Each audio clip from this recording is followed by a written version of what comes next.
With my whole side hustle project here and this app that I'm building, I'm basically on a long figuring it all out journey. And now there was a bigger puzzle on the technical side of this project that I needed to figure out.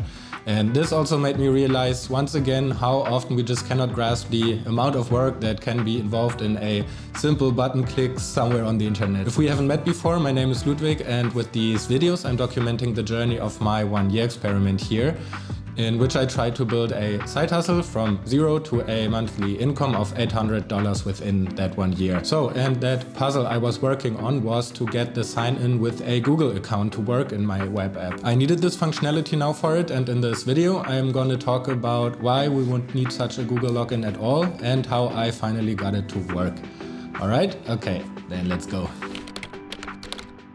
So as you might know, I'm currently building this timeboxing planner web app called All the Life.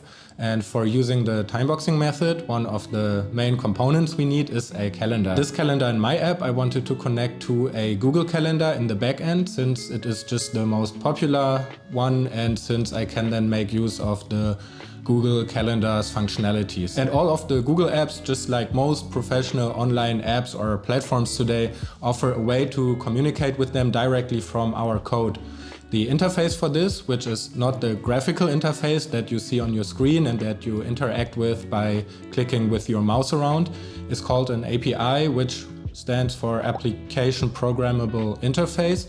And this one works by sending requests to it from our code. And when we want to communicate with a Google app, let it be Gmail, Google Maps or Calendar, from our app in this way, we need to authenticate our requests to the Google app so it knows that we are making legit requests. Now we're coming to the key point of this video, because this authentication is in principle that a user logs in with their Google account and then authorizes our app to make these requests and, for example, read data from that user's Google Calendar. This login flow is something you most probably have seen before, where you have this Google pop-up and then you give consent for what an app may access in terms of Google services, for example. And that's the rough explanation, that we need this whole Google sign-in whenever we want to read or write to someone's non-public data on a Google service, just like reading the events from someone's Google Calendar. I, however, suddenly had to deal with authorization codes, refresh tokens, and a shitload of documentation to understand.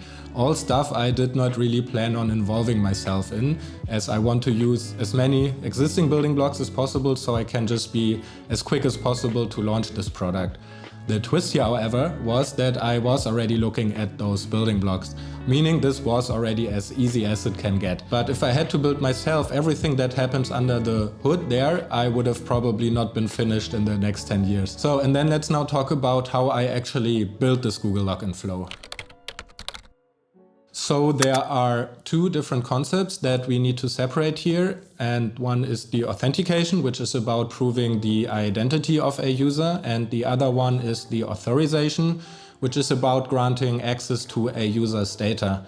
And we need both here, since we want to log that user in, but also ask for their authorization for our app so it can communicate with the user's Google Calendar instance. The authentication I figured out with this documentation on the Google developers website. You can see how many chapters just this one topic about the authentication has. And with the sign in with Google prompt here, we can then sign in the user and store their account data.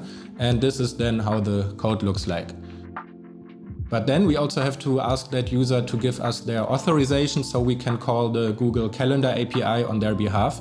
And this gives us only access to the data, but not to the user info, which is why we also had to do the authentication. For authorization, there's another page in this Google developers documentation that I used, and I used the topic called authorization for web. So, and based on this documentation, I first needed to decide which authorization model to use. And for me here, the authorization code flow is the right model, because this one is meant for using it from the backend and it results in permanent access, which we need if we want to permanently synchronize data between our app and the Google Calendar. This authorization code model works in the way that another Google sign-in pop-up is shown, in which we can give consent to the app asking access to these specific services.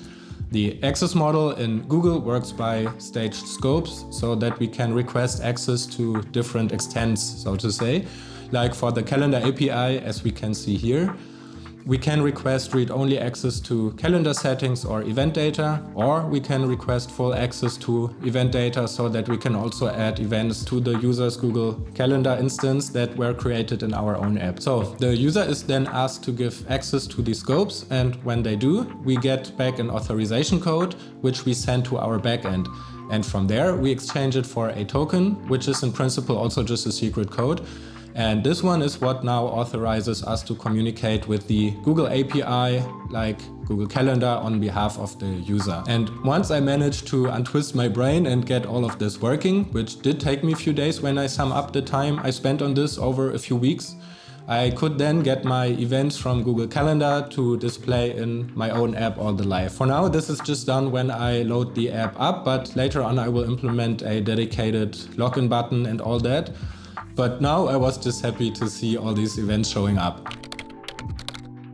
So, and I must say, when starting with this whole sign-in with Google stuff, my brain got twisted a few times and it felt super complicated in the beginning. But now in retrospective, it in fact turned out to be a fun puzzle that was perfectly in the Goldilocks zone. Not too hard to figure out, but definitely not too easy either. So like we do have to bite our way through and put in sweat and tears and show some consistency, but then after some time and putting in the effort, we come out of that tunnel again and carry success in our hands. This task was in fact a nice example of why I like coding so much. And I like it so much that I even made a video about it, which you can check out here. We will see each other again the next time, and until then, keep it real and have a fantastic day.